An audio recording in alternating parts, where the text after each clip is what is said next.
Miss Sam. It's all yours. Hello, everyone. This is Sam, K2EZ reporting to you live from for me, it's live. For you, it's not.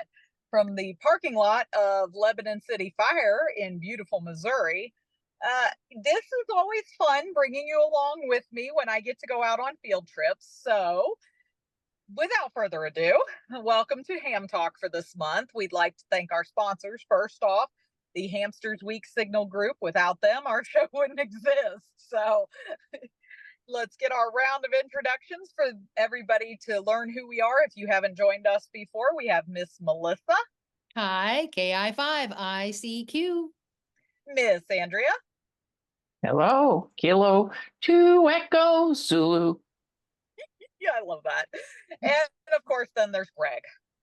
And 5XO, the charming one of the group. Okay, he's the charming one. Now, you guys backtrack in the shows a month or two where I mutinied or said I would mutiny if he didn't bring the dinosaur back, bring back Fred. Well, guess what? Now we're going to start a hashtag bring back Fred. So from now on, starting next month, there will be no video feed from me unless Fred comes back. I am taking a stand right here, right now. Well, the kick in the pants is starting next month. I was planning on actually doing a live video feed 360 degree on the shack, and the camera follows me as I move around the radio room here and stuff. So, and we're on the whole new studio with the 8K camera and the surround sound audio, so it should be fun. Not that anybody's going to hear surround sound here. That means you will not be seeing video from me for as long as that happens. Yeah, we'll put Fred on as a separate log on. Yeah. It is done. I'm taking a stand right now. Fred can replace JD. No video. Oh. Since JD's never here, we'll put Fred in his place. You better quit picking on JD. I'm gonna come video when he beats you up. Yeah. Anyway, I know you guys love it when we just get to jabbering, but I swear this month I really don't have time. Again, sitting in a fire department parking lot. So here we go. For this show, we've got a few points that Melissa's going to touch on for us, a couple of comments, a little bit of really good feedback from the public, you guys, because we're happy to have that. And Andrea is going to give us a little rundown on how the contests went that she took part in. And Greg is doing a segment on improving your mobile to follow along with the previous segment he's done, which was the improve your shack. It was improve your VHF shack that we did a couple months ago. Yeah. This month we are going to do the same thing, but from a mobile standpoint. Nice. Right. So for the quick rundown, because my life's been insane for the last 3 months. I am out a deputy director because he got a much cooler job offer to work at Fort Leonard Woods. So off he went. I have been running my head off at the Lake of the Ozarks during the summertime when we go up to 250,000 people for our population, and it's almost ready to kill me. But the good news is that's going to spawn some great opportunities for video segments for Ham Talk, because we are getting ready to overhaul the radio room at the Emergency Operations Center. So you guys are absolutely going to love that, I promise. Let's get straight to Miss Melissa. What do you have for us this month? Yeah, we have a few comments from last month's show. So besides Mike being excited that Sam is back, Mike McDonald says, hey, don't forget the proposal. Right. The FCC wants to take away 900 megahertz. Be sure the Mestastic you have doesn't use 900 megahertz. Will this be an issue? And Greg replied earlier, yes, we've been watching this closely. I have 2 900 megahertz repeaters as well as the Mestastic. So right now I'm a little bit concerned about the potential to lose this. And as normal, I have not seen anything from ARRL on it. And again, this was about a month ago. I hope they're on this and I'm just missing the information. Anybody got anything to add on that? No, I haven't had time to look and see if that's actually been anything from the ARL on it or not. I haven't noticed anything. Yeah. You, Andrea? Okay. I've heard some stuff, and I don't recall the details. I remember there was an argument suggesting, and I don't know that this was from the ARRL, but there was an argument from other industry and so on that said what they're trying to do or what they want this ban for can be done other ways and done better. So, yeah, there's a lot on 900. I mean, a lot of commercial radio. We're secondary to a lot of things. And then you've got a lot of networks and stuff that operate on it. So it's a very busy band. It's popular because it's got good penetration and decent range without being ridiculous. Okay. Zysaxophone says, nice antenna design presentation. Okay, Sam wants field day rules changed. JD wants more evidence of humanity than Digimodes provide. Greg wants other hams to use sideband more. Andrea wants hams to call CQ more and require less online assistance. And a viewer comments that we should take sides on all this divisive issue. Yes, because how else do you get conversations started? And by the way, you get a gold star. Zysaxophone, you get a gold star. Okay. You were able to get all of that straight and get us all boiled down to a simple point. Gold star from Sam. Boy, she comments on that, but she didn't say a word about Mike's marriage proposal. Well, Mike, you're gonna have to wait until you can meet us at a convention or something. I mean, honestly, hey. So KI5YPR says, N connector typically good to 11 gigahertz, SMA up to 18 gigahertz. N can carry more power, but for Meshtastic, the power is negotiable. Greg replies, Meshtastic is one of the few times I recommend staying with the attached antenna. The lower power incoming and outgoing can be consumed by even a short length of Feedline. I agree with you on the ends, and in past episodes, we have gone over connectors, impedance, insertion loss, etc. Yeah. Anything to add to that? Well, I disagree with his assessment on N connectors. That's like saying UHF connectors work up to a gigahertz. They do, but not very well. And I wouldn't take an N connector up that high. I have done a lot of experiments with our spectrum stuff and switches. I see Andrea, as usual, disagrees with me. I can see it in her face. I'm not sure how high you meant with N connectors, but. Well, Melissa, I personally wouldn't go much higher than about 2 gigahertz with them. Melissa, from now on, we're just going to sit in the background and go, fight, fight, fight, fight, fight. I just note that the antennas, at least at 3 gigahertz, still come with N connectors on them. Yeah, well, they put N UHF connectors on 2-meter radios too. And I think that's stupid, but that's my personal opinion. I've got it. I'm sticking with it. And if you don't like it, I'll be happy to run real fast. Okay. Honestly, I'm going to just say, I think Andrea will take me in a fight. I'm a lover, not a fighter. Yeah, see that. All right. You got any more for us, Melissa? That's it for now. Awesome. Hey, you guys keep leaving your comments below. It gives us entertaining stuff to take sides on.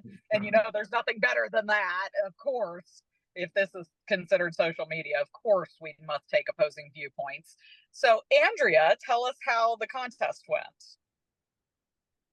That's a good question.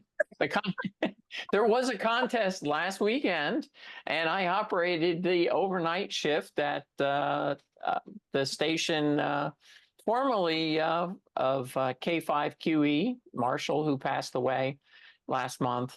And So this was kind of a little last hurrah, so to speak. So I went out to join a fairly sizable crew that was operating there. My schedule only permitted me to operate overnight. We were operating as Kilo 5 November. Didn't really see much band openings. Being overnight, I pretty much ran meteor scatter. We had problems with the EME antennas.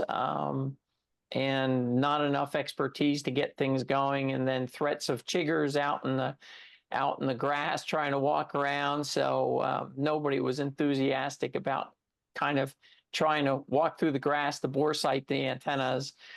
And then something happened in the 2-meter setup, and they weren't getting a signal. So not much happened. I got to operate about 4 hours alone, and pretty much operated 6-meter and 2-meter meteor scatter, just finding what other soul was awake in the middle of the night using a website called pingjockey, and just calling anybody I can think of and getting them on. It's like, okay, 6 meters that we working on too, just getting them on. And I don't know, in that 4 hours, I managed to work about 20 stations.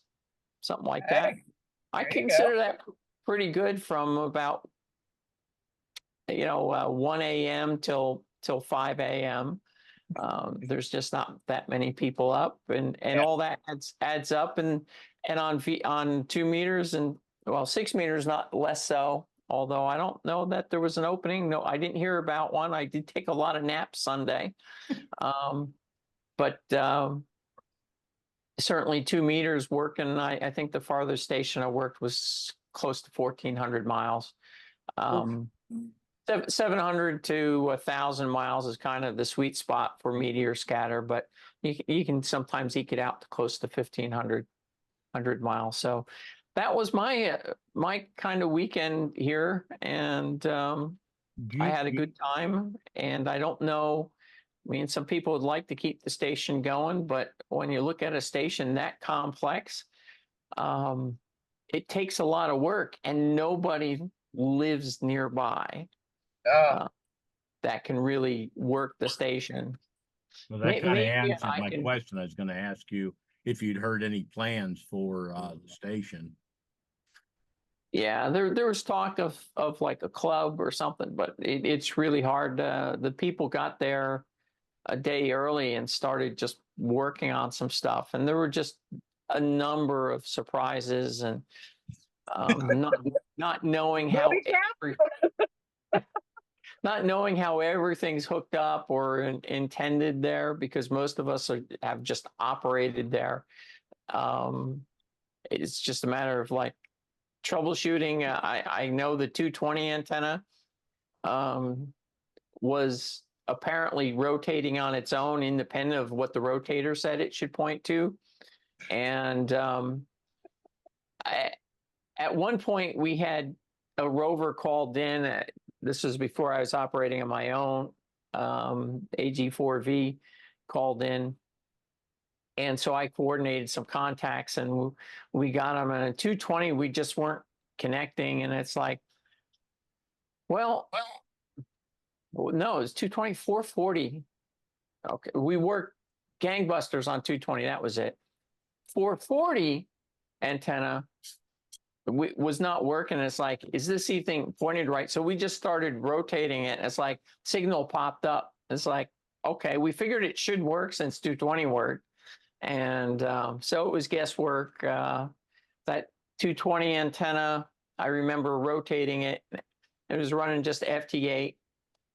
It didn't work anybody pretty much from about 11 p.m. until around 5 a.m. Somebody found a CQing, and I'm like, oh, look, it worked, somebody finally. So it was amusing for sure. And I should note, I was occasionally rotating the antenna to different points. And at one time I could rotate it this way, and then I go to rotate it back and it only goes a little bit. I can rotate some more. It doesn't go. And it ended up getting stuck pointed like southeast towards Louisiana, where there's nobody. Excuse me, I don't mean to It call was it booby Louisiana. trapped. Wow. All I right. didn't mean to You may call write it to the Louisiana, show. nobody. Andrea, care of Ham Talk, P.O. Box. I feel like we're on, what was it, Tim Taylor and stuff, where Al always held up the sign when Tim said something stupid and said, "Write to." Yeah, I'm just It could saying, have been was any booby direction, trapped. but nobody was there. Well, Yeah. Have I you mean- heard any? I mean, what provisions did Marshall make? I mean, unless he left a will or something stating this equipment and station goes to a club or something. I have no idea. Yeah. For all I know, there may be a plot of land there that will go at a great discount because it has all this stuff nobody wants on it, except for a ham. Well, yeah. All I right. do that. Thank you, Andrea. That, yeah, I think it was booby trapped. End of subject. It was done. He's sitting right there up there now, just laughing his butt off at y'all.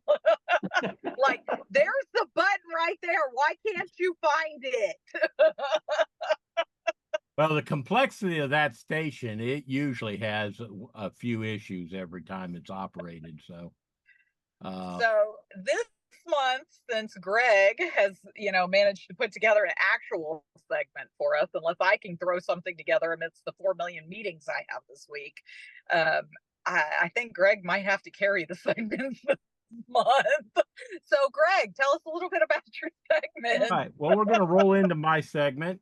It is all about improving your VHF and NHF, because all the techniques will work the same, but improving your VHF mobile station. We did your QTH station here a month ago and stuff. So we went ahead and are going to go ahead and do the same thing, but for a mobile station this month. So let's roll that beam footage.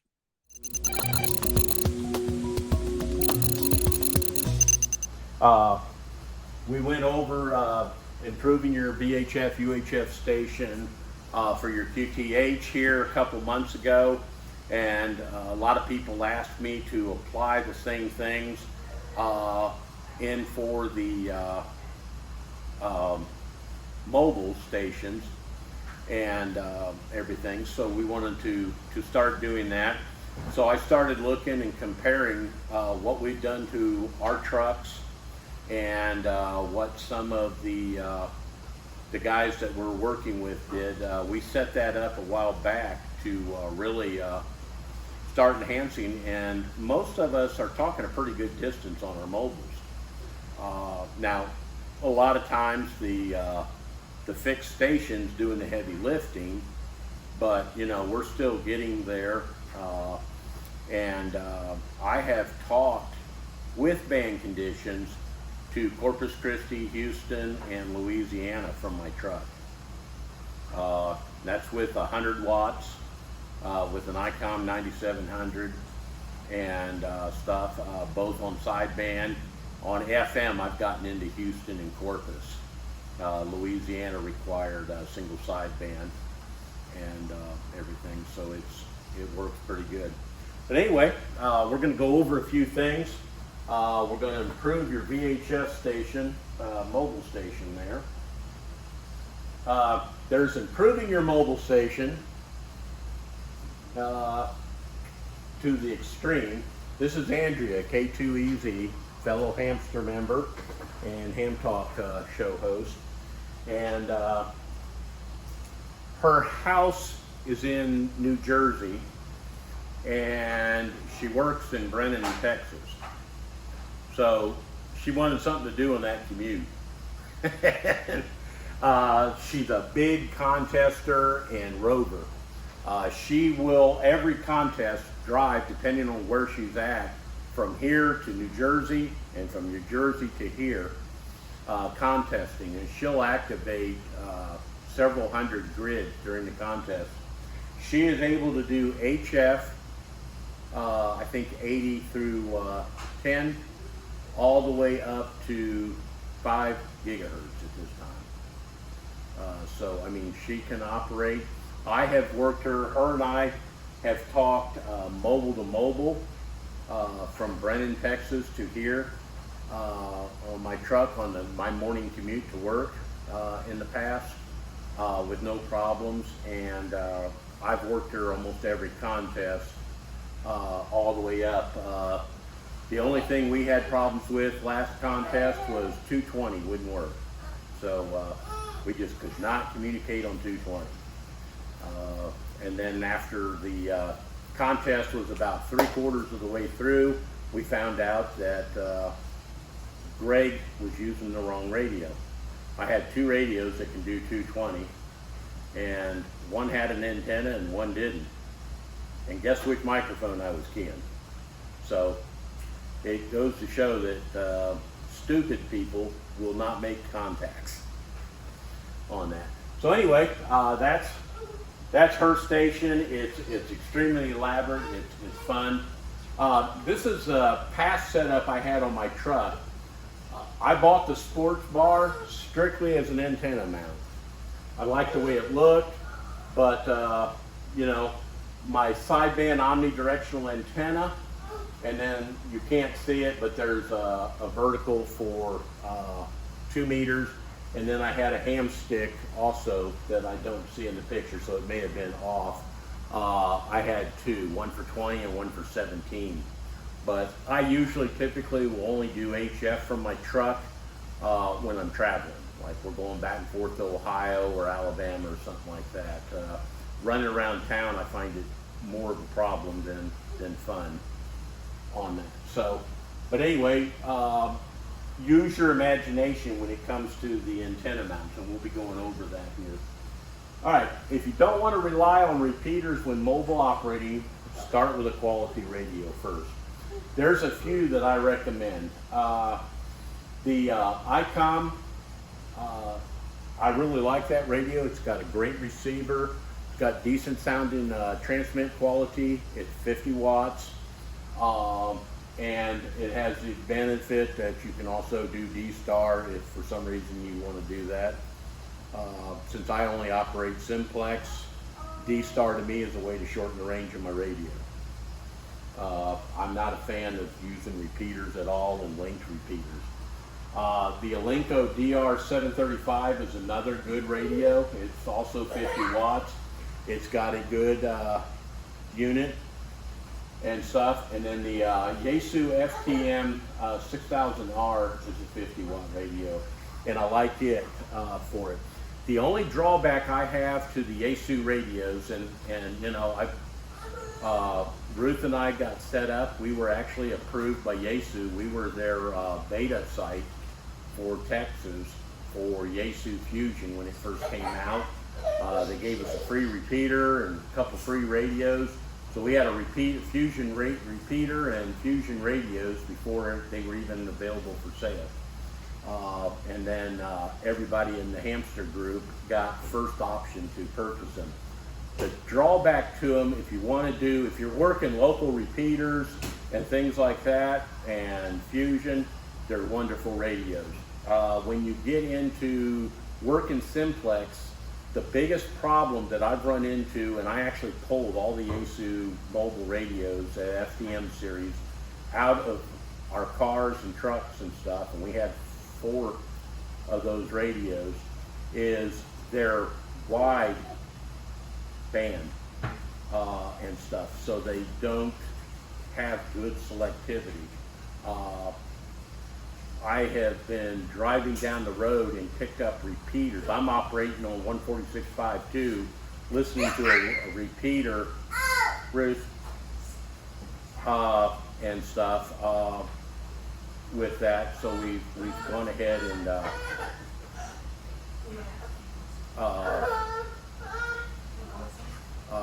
taken the things. They're just they allow a lot of cross-channel interference.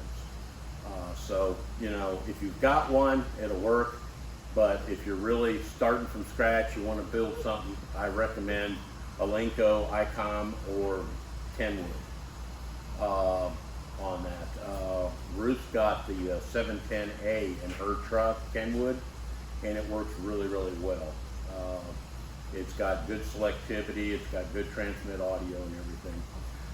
If you want to do sideband operating too, two radios I recommend. They're compact enough, they're base station radios, but they actually fit. I run one in my truck, the ICOM 9700, and we had for a while until Ruth took it away from me, the 991A in there, so that way I had HF and 2 meter all mode and 70 centimeter all mode. But I like the 9700 because, again, I could care less about doing HF out of the truck. But what I like is that I can go ahead and I've got 2 meters all mode, and I've got 70 centimeters all mode, and I've got 1296 all mode. And it's kind of fun, the reaction you get when you work somebody on 1296 with 10 watts, and they're in Florida or Georgia, and you tell them you're mobile. And with a single omni directional antenna horizontal. So it's kind of fun with that aspect. All right, first step that I do, and we'll go over things. These are designed for audio amplifiers for these guys with the big thump stereos and stuff. I like them for 2 reasons. Number one, it keeps my radio from having spikes. As you idle, your engine slows down, your car restarts. Like Ruth's truck's got auto restart, so every time we pull up to a traffic light, it's starting and stuff. Well, this keeps surges from going into the radio. It protects your radio from surges, and when you first key it, the radio creates usually a spike, and it pulls a harder spike off of your battery power and things like that. So we run those, and I found my radios stay a lot more stable. I get a little bit cleaner transmit capability, and it just helps protect the radio from surges and stuff that are typical in a car.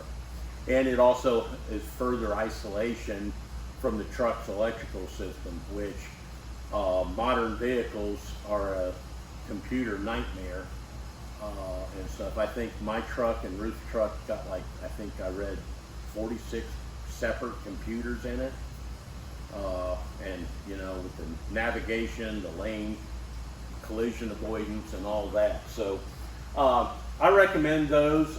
That's right there on Amazon, and I wish when I bought mine that I had been shopping at Amazon, but I bought it about 4 years ago, and I had never been on Amazon at that point. The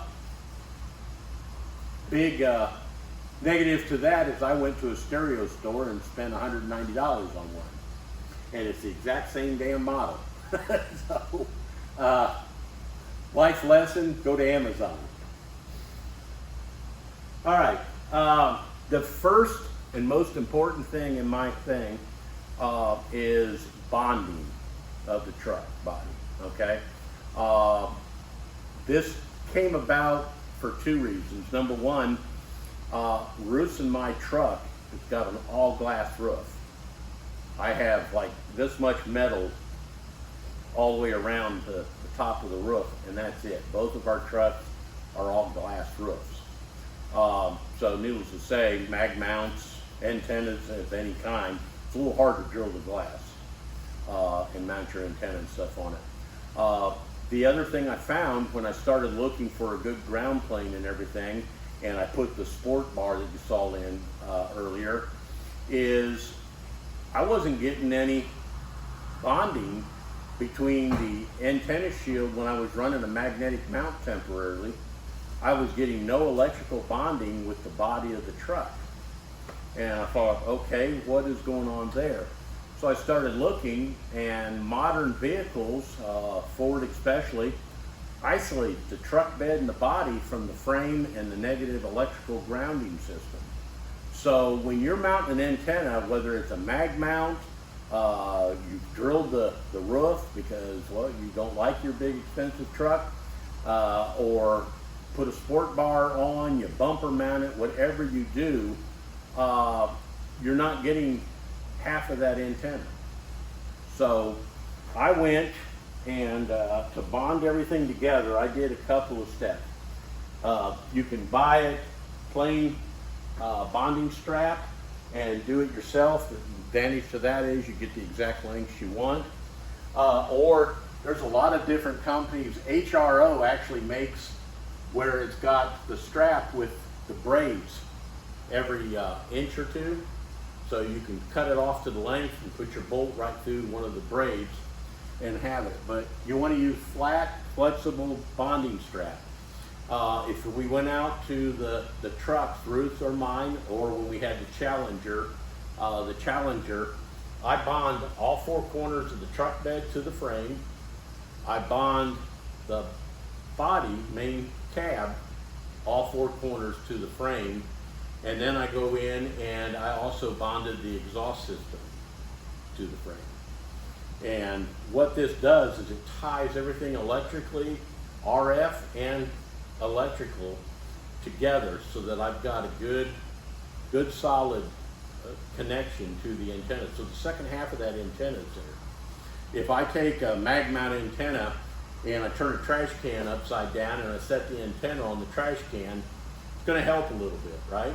Because it is providing some of the ground. But you know what's going to help even more? If I get a electrical connection from the shield part of that coax to the trash can. Well, it's the same thing with the truck. So the first step in putting that in is to bond the body and everything to the chassis. The exhaust was just something I did. I've read some places, people have recommended it, other people have said absolutely don't do it, and everything. I did it, I think, on my truck, and I don't think I did it on Ruth's. And to be honest, I haven't noticed a pro or a con either way. No, and so far my exhaust pipe hasn't rusted off from dissimilar metals or anything, so it's there. But we did that. So we bonded everything, but then we got to take it a step further. If you're running a MagMount, you still have to get some bonding to that. The MagMount's not going to electrically bond with the body, right? So what I've done is I've gone down and I actually tapped the coax connector going into the radio. I put a set screw in the one part and attached, and I bonded it to the body of the truck to provide an electrical connection between the antenna and the body of the truck. And I'll be blunt, that made a world of difference for me. My noise floor went way down, especially when I'm operating the sideband, and all this works on HF too. So as you're doing the HF operating VHF and UHF, it works and it provides a really good solid ground plane.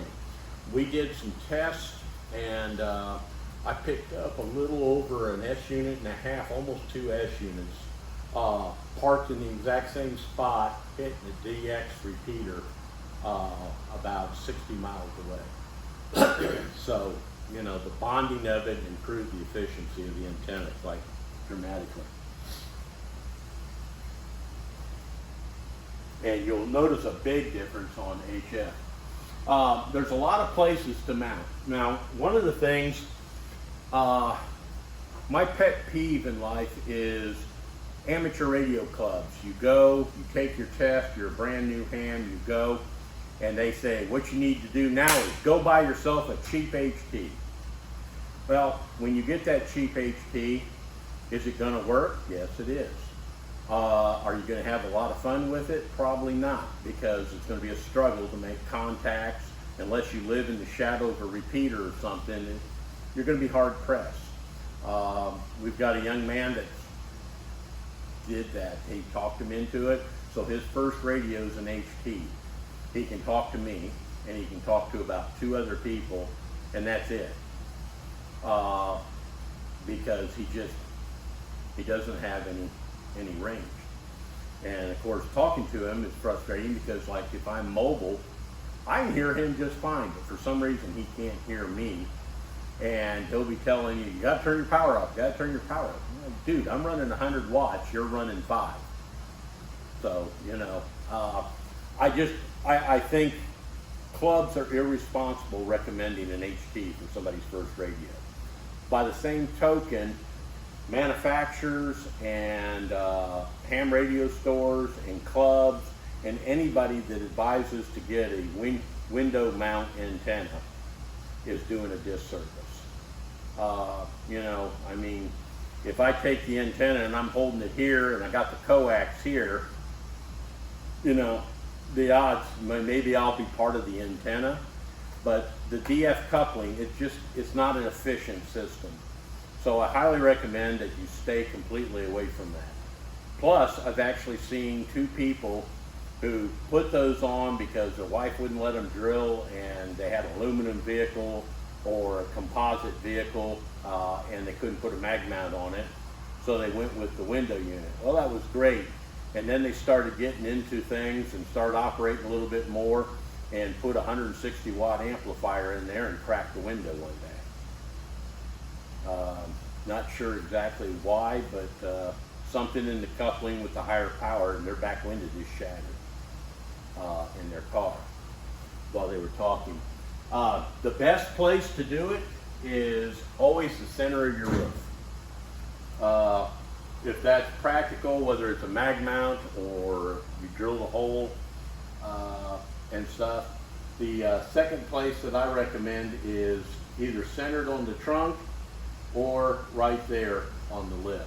I'm not a fan of the corners. You tend to start losing a lot of the ground plane because it's in the wrong area. The other problem when you mount the antennas back here is you're now only sticking up a little past the roof of your car, so you're actually impacting in a direction. You're talking great to people that are behind you, but it does impact a little bit, surprisingly. So, you know, give that some thought. The biggest thing that you got to do is be flexible in your mount. You guys are probably the most flexible individuals I've ever seen. Never would have thought of turning a luggage rack into an antenna. And what's shocking is what little I've seen of it, it seems to work pretty well on that. But you got a couple of options if you want to go commercial and you want to stay factory. You got the MagMounts, because I don't know about you, but I'm not drilling a hole in an expensive car or truck. So my options are MagMounts, and of course on our trucks with an all glass roof, that's not an option. I put the sport bar on and stuff. Then you've got mounts. Ruth's got this mount right here. You take the third brake light off, it bolts right up to it, and it goes. Now, it has one advantage. If you clean it up a little bit and do some tapping right here, you're helping to bond the antenna to the body because you're building an electrical connection on it. And then what I did on my truck, and they actually make 2 models of this. They've got a dual antenna at each end, and I went with the center. This is expensive, but to me it was one of the best investments I made. Number one, it looks factory installed, the mount. It looks like it came from Ford that way. It's very electrically bonded with 5 screws in it, bonded it to the truck body, and I can put larger antennas on it and I don't have any issues and stuff. So that's from Diesel something or another. I've got to get the name. Here's a couple of examples. This is Ruth's truck, which is right out here, with the mount, and it just comes off of here. Now I cheated a little bit. I took the third brake light off, and I took a bit and I just cut a slight groove in it so the cable would fit and feed into the truck body. So this is the entire amount of wire exposed on the entire truck. Mine with the sport bar, and then here's the day I installed the third brake light with that mount that I just showed you. You see it fits clean, it looks just like it's part of the truck. And it makes a great antenna mount. I'm up, I've got the roof and the truck bed both acting as ground planes for me. It's solid, got an electrical bond with the thing, because remember I put the ground straps grounded on everything. Okay, couple antennas. If you're just looking at a monoband, like a couple people just are interested in 2 meters, this is a great antenna if you're going down the highway and you're avoiding trees. It's a 7-foot tall antenna. The whipped stinger part above the coil, extremely flexible. You can whack trees, you can cut trees down with it, it's not gonna hurt them. Problem is the first low branch hits this, it's gone. Because this is a stiff rod, and this. I have bent and broke 3 of them. So I went with this. This antenna's got the very similar gain. It's ranked at 200 watts as well. It is a monoband, but I can cut down tree branches all day long. I'm not gonna hurt it. I did bend it because I pulled into the carport one day and it went thump, thump, thump, thump at our house, and I forgot to pull it out of it gets caught up there like that on the roof, and if I get out and bend it so it's like this, then I back out, I just make noise. I forgot to do that one morning, and so when I backed up, it slid between the metal cross braces and the roof and turned it into a pretzel. But this is a great antenna. It's rated at 200 watts, so you can run a little bit of power if you want when you're running that. And it's extremely flexible, so, you know. And to be honest, it's wife friendly because it's almost invisible. I said almost. I didn't say 100% on that. So it's there. This one here is what I recommend for most people. It is a little bit stiff, so it's not going to be as friendly at cutting down trees as you'd like. But it's a dual band and it's got good gain, and it'll handle up to 150 watts. And even though you may not plan on running higher power, I recommend, there was a really good antenna, it performed well. I don't remember the exact model number, but it was a tram mobile antenna. It was sold by the local ham store here. They sold a lot of them. They were great performing. But if you were like me and you chatted for a long time and you kept your mic keyed down for 20 minutes at a time, I melted 5 of them. The coil about right here melted. So I recommend you run double the power that you think you're going to run. So if you're going to run 50, 75 watts on your mobile, get an antenna rated for 100, 150, 200 watts to kind of protect yourself. All right? So, you know, that's pretty much it. The key points and takeaway is bond the body to it, protect your radio from surges, which will help provide a cleaner signal, and get a good high gain antenna. Now, you want to play the high gain antenna a little bit, because there's a drawback to it. The higher the gain antenna, the narrower your bandwidth. Also, it tends to perform, high gain antenna, if you're out on the open highway or something like that, really pays off. But if you're in an area like downtown San Antonio and things like that, it's actually going to hinder you. A lower gain antenna will work better on that. So, any questions or anything on that? No? Do you have to bond the doors as well? No. I just bonded the body, and that met all the needs. Bonding your doors, I don't see. For one, most doors on most cars anymore are composite. And that was something, my Dodge Challenger Hellcat that we had, the trunk was composite. Again, I had a big sunroof on the roof, so, and MagMount wasn't going to stick, plus I wasn't putting a MagMount on my baby to scratch it up. So I ended up doing a trunklet mount right by the windshield there with that. But because the hood was composite, I wasn't getting any kind of ground plane. So I went to try to get creative, and it worked really well. And surprisingly didn't take that long. I went to Home Depot, and you know the corrugated metal kick panels that you put on the bottom of your screen door to keep the dog or your feet from kicking the screen out. I got one of those. I pulled the liner, the trunk lid off, slid that in, put the liner back up to hold it in place, and we bonded it to the hinges of the thing, which gave me an electrical ground to the car body, and then we looped it up to the antennas. Yes, sir. I just want to say hi. I was working in the back and I didn't know you guys were here until I came around the parking lot. If there's anything that disaster service can do for you guys, just let me know. Okay, I appreciate you guys it. should have my card, right? Yes, sir. Yeah. So, and if there's anything, any kind of exercise, anything that you're going to do here that you want some help from us, let me know. Okay. All right. Thank you very much. You're welcome. But it's not over yet. Yeah. Have a good evening. You too.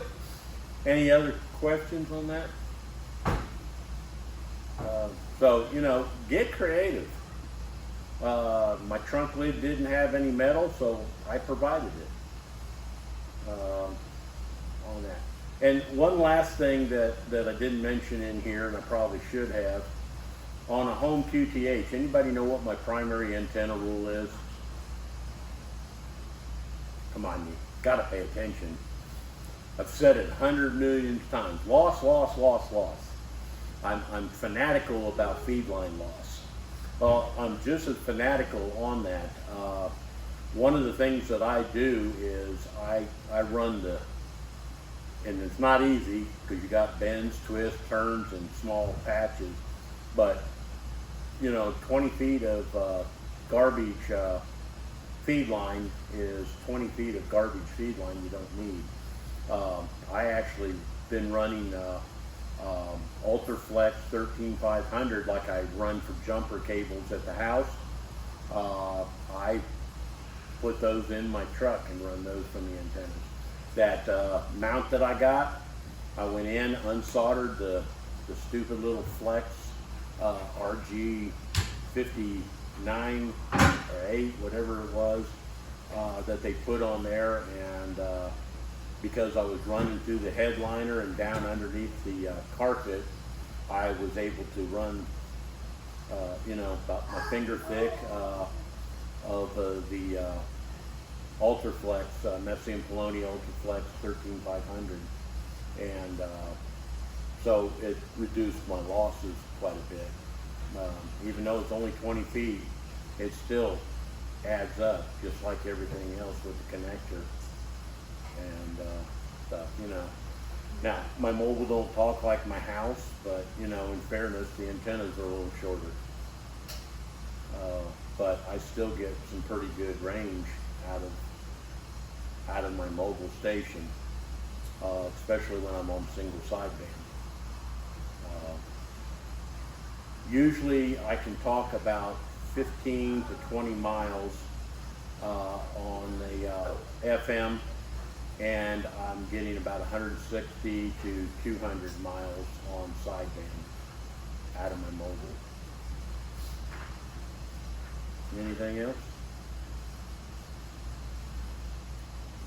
Well, either I'm really, really good or I'm really, really boring.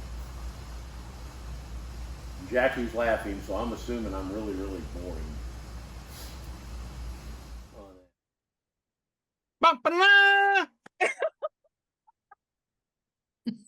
I love when time Greg does the coming back from the videos. You have to leave that in if you haven't yet. You need to leave that in. I can do that. Hilarious. I haven't yet, but I've left a lot of other dumb things in our show. Yes, he No has. wonder people like to watch us. We're hilarious, man. Yeah. We're hilarious. I think out of this whole cast and crew, Melissa's the only one that watches it. I see it during the whole editing process. Melissa sees it and counter edits it. That's what I'll do. Next month, I'm going to open up my schedule for you guys, and I'm just going to put it on the screen, and I'm going to be like, this is why I can't do these things. And next month, my segment will be my reaction video to Greg's mobile video. There you go. Oh. Actually, that's perfect. You have no idea how perfect We'll that have is. my video, and then we'll have the counterpoint. The conservative version, the liberal version. No, Greg, where's the camera? No, Greg. No politics at our ham radio. No. I really will mute that. Well, if you don't want politics, you're in the wrong town, because our conversations in the morning commute is about 80% politics. Yeah, No matter what we try to do, Jack, K2EZ comes on and he changes the topic, and it's got bad news. And then we go into whatever today's news is. And it's impossible to have a conversation without going to there with him. That's wonderful, but I'm banning you. Listen, stop it.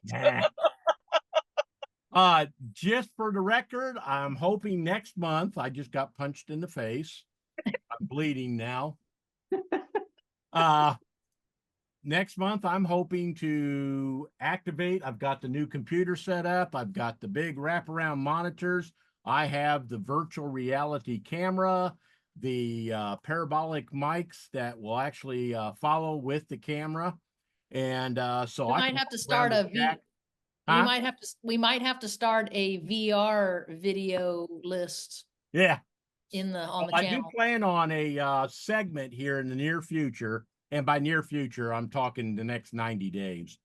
Better than I me. still have to clean this mess up. I've got things together, but now I got to find where to put all the mess. I have a lot of leftover parts this time. I don't know how that happened. It's a Chevy. Yeah. But anyway, we will be doing a virtual reality video tour of the shack in the next 60 to 90 days. Not for any purpose other than I'll be able to. That's gonna be good. If you've got the VR goggles, it'll be really cool. If you got the mouse, you can pan, tilt, and zoom around and stuff to everything. And so remember, we will be live streaming virtual reality segments onto Facebook with some of the nets here in the near future. Like we used to live stream them. Now we're going to live stream them in a big way. That's all the excitement for me. We have hot button topics. You guys need to leave comments, because this whole show this time is just full of hot button topics. Hey, we didn't once mention FTA. And fights. You have to choose Team Greg or Team Andrea. And from now on, Melissa and I are going to have our battle chant ready in the background. We don't have to choose sides. Greg's not going to fight Andrea. She'll hurt me. And remember, you won't be able to see me, because if the dinosaur's not back, I'm keeping the camera off. No, we're going to make the dinosaur replace JD. And if JD's there, he'll just be a talking dinosaur. JD, just ignore him. We miss you. Come back. We like your sense of humor. Please counterpoint Greg, okay? The problem with JD is he makes you and me look unbusy. No, right? For real though? Yeah, for real. Wow. You know, I mean, I've called him a dozen or so times, and he's jetting off to here, flying there, doing this. because Wow. he sells aircraft, and so he Yeah. dashes all around the Wow. country Yeah. to show and demonstrate and deliver and all that kind of stuff. So But he long can't- and short, we miss you, JD. So please come back. I don't Don't don't listen like to him. JD at all. Here, Greg, stop that. No, I love JD and I like his sense of humor. I would just like him to get just one of the 5 segments he promised for the last 8 months. Yeah, I know. I've promised segments too. You'll get some. Yeah, I've Keep given hounding up on us. several people here. All Well, right, fine. that's all Just I for got. that. Don't forget the net tonight, Miss Melissa, and anybody else that's in San Antonio Monday nights, 7 p.m., 14652 CQ52. Join us. There you go. And you guys remember, leave us comments below, Team Greg or Team Andrea. Or you can join, me and Melissa in the background, just fight. And of course, again, no dinosaur, no Sam. Andrea, Get a I'm bumper thinking these sticker guys are made. instigators. I'm gonna get a bumper sticker made, and I'm gonna let you sell it to our fans. No dinosaur, no Sam. No Fred, no Sam. Oh, I got a cool rotating digital sign with graphics that comes up. I'm getting ready to put in the back window of my truck, and it comes up and says N5XO, and then it has an explosion with an antenna tower that falls over, and it says on 14652 simplex. And All I've got to right. figure out how to add to it so it also mentions 144-200 sideband. So, final thoughts. This time I'm not going to pick on Melissa because I always do. I know that just shocked her that I'm not going to do Yeah, I was that. gonna say, and once again, I'm not ready. You have warning this time. Miss It's not Andrea, like the final show thoughts. doesn't end in the same place every week. I know. I just don't think about it. Go ahead, Who? Andrea. Oh. Yeah, put me on the spot. Yes. Final thoughts. Let's see. I don't know. Welcome to fall. Yeah. Yes. Soon. In Welcome another fall. week or so, right? Yeah. And this is, I will note that for those interested that do contests, we're coming into prime contest season coming up. So you can expect that a lot of that on HF. There is some VHF sprints, although which are now being run by the Pack Rats. And I think 2 meters was last Monday, which means tomorrow would be 222, or 222 was last Tuesday, in which case 432 is this Wednesday. I don't have Find a it rower online. here, so I don't do it. But just look up VHF fall sprints, and that should find you something. Perfect. All right, Miss Melissa. Well, I was gonna say I am very much looking forward to cooler weather. Now, we did have about a week or two ago, we had like 3 mornings that were worth being outside. Yeah. Oh, And I yeah. took full advantage of those for almost half a day. We were up at the ranch and we opened the windows because it was supposed to get in the mid 60s. And we went to bed. It was beautiful. We woke up. It was crisp and clear, 59 degrees. And I'm like in heaven. Ruth came out bundled up in 3 quilts, a blanket, a bathrobe, 2 blankets, and 4 pair of pants because she was freezing to death. But I was a happy person. This weekend, I ran the air conditioner because, well, it just didn't get cool enough at night. No, It got it's into been the high. high Yeah, 70s. it's been hot. There you go. I'm ready And for Greg, fall. those were your final thoughts. Good job. I don't have any thoughts. And of course, what ham doesn't like 5'9"? There you It go. came through with a joke. Yes. Yeah. I have no final thoughts because I suffer from CRS. Can't remember stuff. And my final thought is I have to pick a Halloween costume for trunk or treat because the EMA and our community emergency response team do trunk or treat with Lynn Creek here in Missouri. every October. So you guys drop in the comments also what I should dress up as. So give me some recommendations, and whichever one gets the highest number of whatever, that's what I'm going to dress up as for Halloween this year. All right. Instead of a sexy nurse, you got to be a sexy ham operator. I don't think sexy anything is going to fly. Here, it's going to be like 30 degrees in October. I'm not ready for 30 Keep that degrees, in mind, but I sure am ready for 50. Right. I'm ready for 30. Woo. Yeah, but you're a polar we'll bear. be there. You're out there in shorts and t-shirt, and it's 35 below zero, an ice storm, trees are falling down from loads of ice, and you're thinking, man, it's warm out today. Just to give you guys an idea of what I've done in the last couple of years working with Trunk or Treat, because we love taking time out to get candy to the kids. A couple years ago, I was a Old West deputy sheriff. Last year, I was fire chief. I actually stole his bunker gear. That way I would be warm. Maybe you could be some kind. Well, can you be like a firefighter?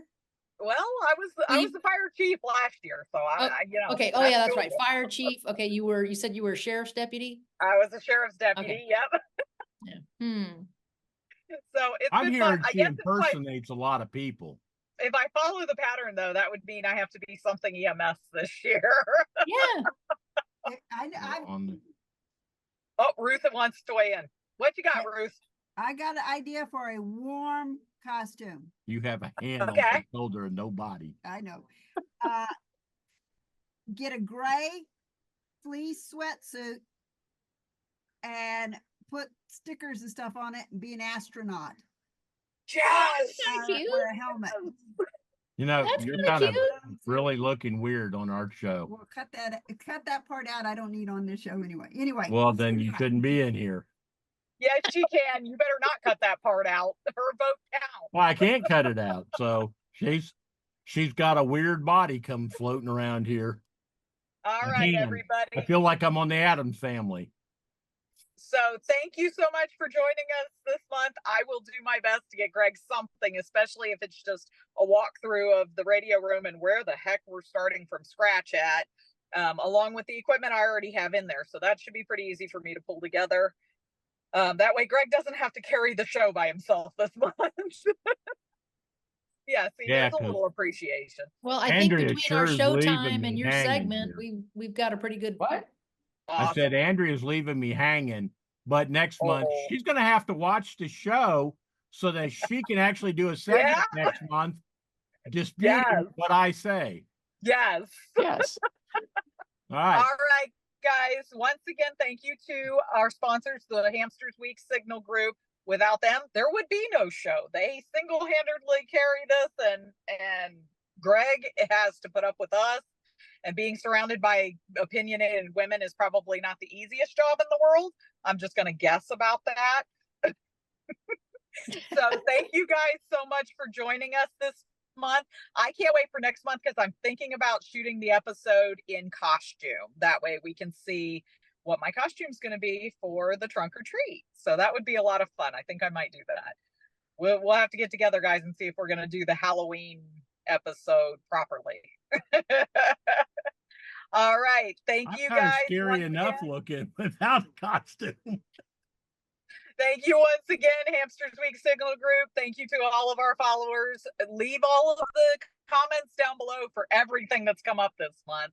And we appreciate you.